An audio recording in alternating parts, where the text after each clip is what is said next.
Hi, I'm Gretchen Rivas with Relax Massage Therapy in Wilmington, North Carolina, and today we're going to talk about medical massage.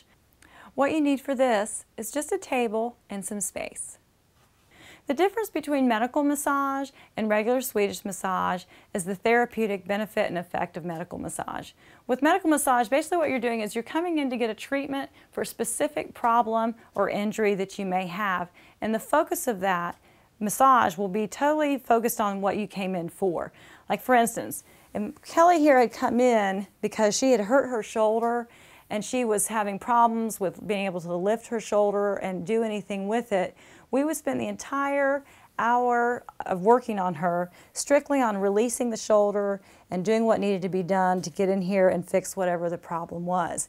Unlike Swedish massage, which we might do a little bit of work on the shoulder and then go ahead and do a full body. Medical massage is about treating the patient with the problem that they present with and taking care of that alone and making them feel better and giving relief. And that's what medical massage is all about.